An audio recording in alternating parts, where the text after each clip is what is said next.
Regarding po dun sa complaint ni Mayor Bruce Matabalaw against po sa allegation ko po dun sa ating mga kapulisan is yun po ay bugso po ng damdamin ng aming pamilya.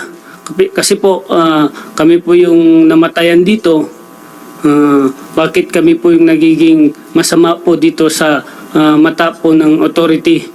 And 3 brothers, ilalance and 3 search warrants against Cap Bimbo. Options of the police according to him. Tataniman ako drugs at gumagawa ng solusyon ay ang authority para mapatay ako. Recording alam in niyo, progress. these are very serious allegations. Opo, opo. You are imputing to the police. Opo. So, kung totoo ito sinasabi mo, or as you said, bugso ng damdamin mo yun, nagalit kayo dahil namatayan kayo. Can you please, for the record, clarify to this committee?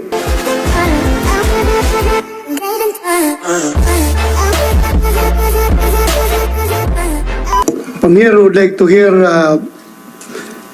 Barangay Captain Bimbo Ayunan Pasawiran. You have the floor, sir.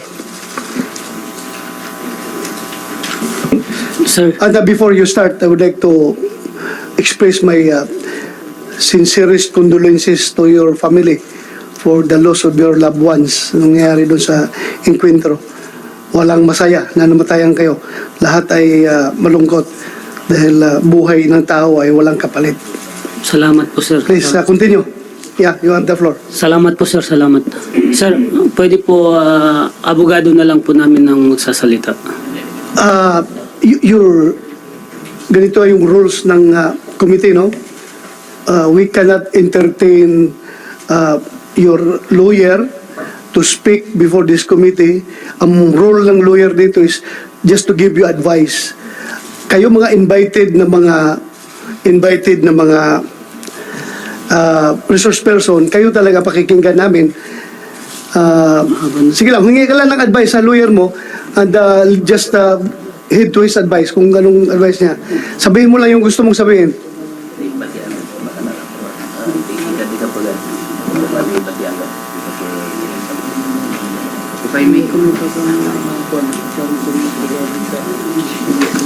If I may be recognized, Your Honor.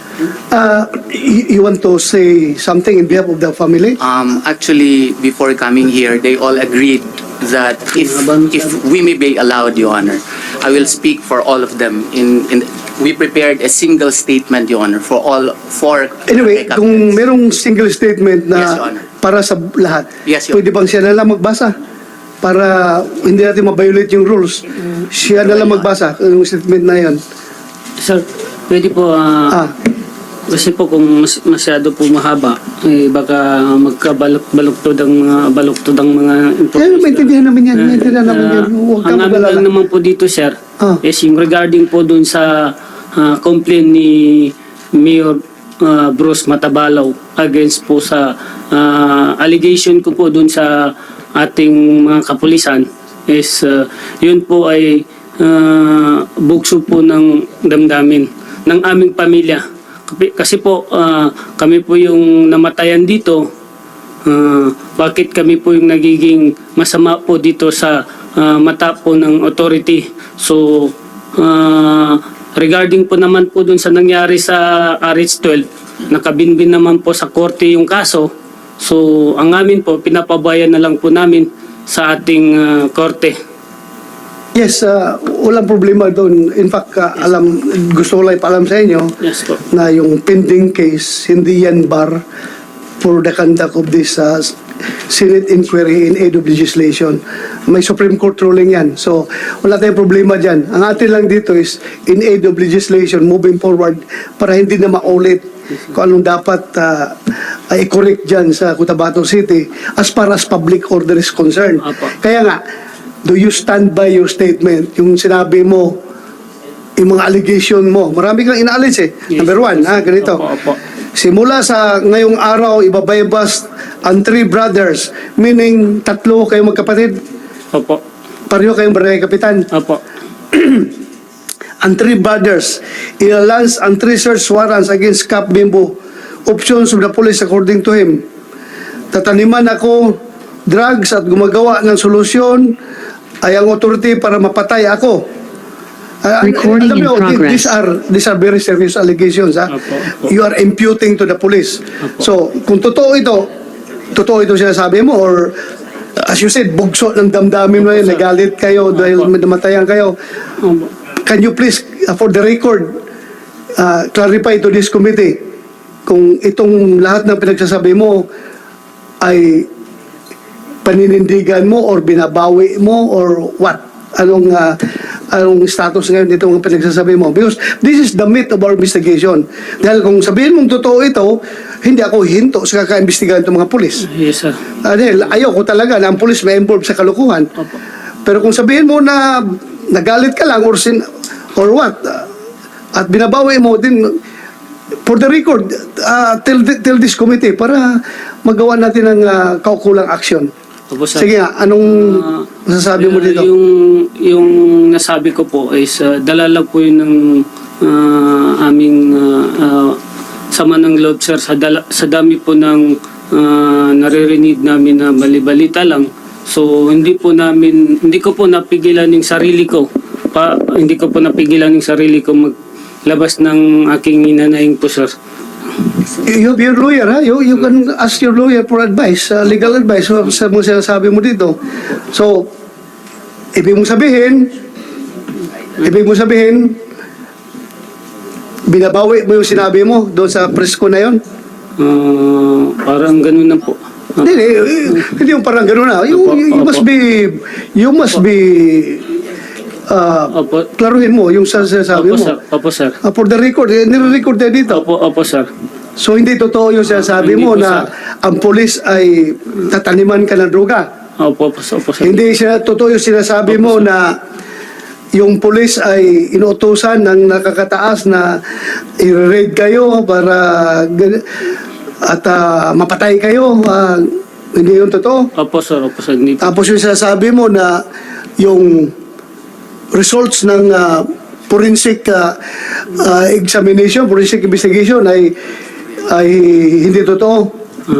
Ibang usapan na po yung regarding po sa paraffin test po. So, ang paraffin test, hindi mo win-withdraw. Hindi po yung paraffin test po. Yung sa paraffin test po, is nagugulat po kami. Kasi nandun kami sa shooting incident. Kitang-kita namin si Mamalapat nandun sa shooting incident at nakatutok yung baril nila sa amin kasama si Boyong. Bakit naging negative po sila sa paraffin test? Dalawang mata namin. Hindi lang po ako, si Cap Idris, si Cap Liling, si Cap Melissa, pati yung mga pamilya namin na nandun, pati yung wounded Hindi. na witness namin, nakita nila na si Mamalapat po, si Boyong is nandun at nakatutok yung kanilang baril. Kitang-kita po yung kanilang pagbaril sa amin po. Okay, ikot kita dyan. Opo. Nakatutok ang baril. Opo. Nakita mo. Opo. Pero hindi mo nakita na pumutok. Klaro Si natin, Boyong, pumutok sir, o hindi? nakita ko yung pagputok nila. Boyong, nakita mo, pumutok si Boyong. Pati yung si Mamalapat po, sir. Pumutok rin si Mamalapat. Opo, sir. Kung pumutok si Mamalapat, baka ibang baril ang ginamit. Hindi ko alam. Basta, ang nakikita ko, naimimim yung dala niya, Berita, kasi may ilaw pa, sir, yung time ng pagbabarilin nila kami. Nung mabilis na yung putok nila, burst na, sir, pinatay po nila yung ilaw. Okay, so klaruhin natin. Opo. All other allegations na sinabi mo doon sa press-con, binabawi mo. Opo, sir. Dala lang yung nabukso ng Opo. damdamin, except Dun sa- yung akusasyon mo tungkol dito sa Paraffin- results ng crime Paraffin- lab investigation, yung Opo, sir. paraffin test. Opo, sir. Okay, sige. Balikan kita. Crime lab, can you explain? Sir, good morning again. The result of the paraffin tests are all negative for the persons, 12 persons. Sir, even though if the person fired a gun, it will give a negative result because of several factors. Number one, for example, if you wear a gloves, of course the gunpowder residue will not embed the gunpowder nitrates on your hand. So that's why it will give you a negative result. Number two, the wind velocity.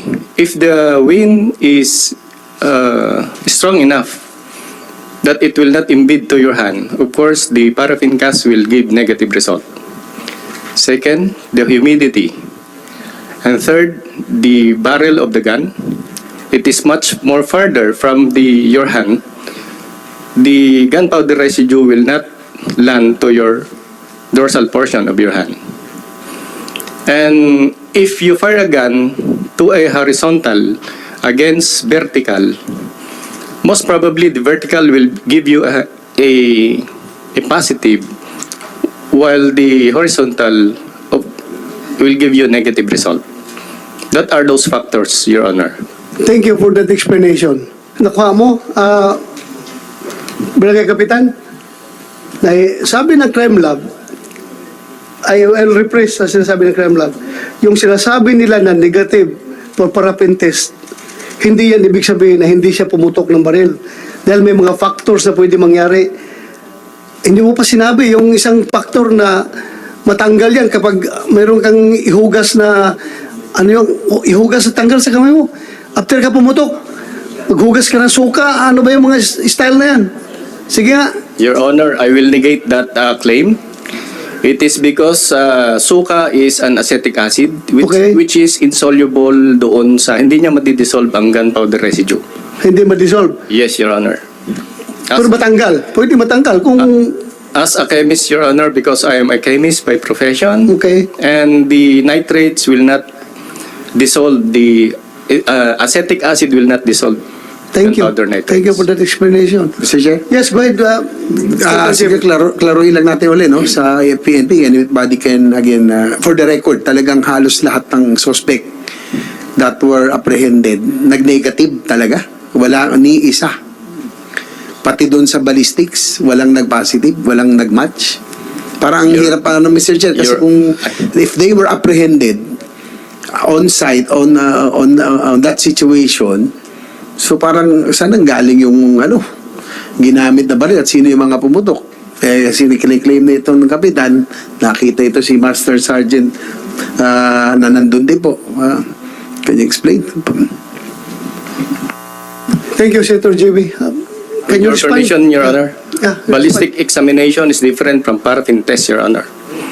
Yeah, we know that. The paraffin test- Makakasabi nyo na but kasi sir- negative lahat eh. Wala Yes. rin nag-match. So, Yes, sir. we just want for the record, because of the incident, na lahat ng nahuli nyo, lahat negative sa paraffin, pati sa ballistic, wala nag-match. So, parang- Your Honor, the firearms which we have examined did not match to those fired cartridges that were recovered at the crime scene.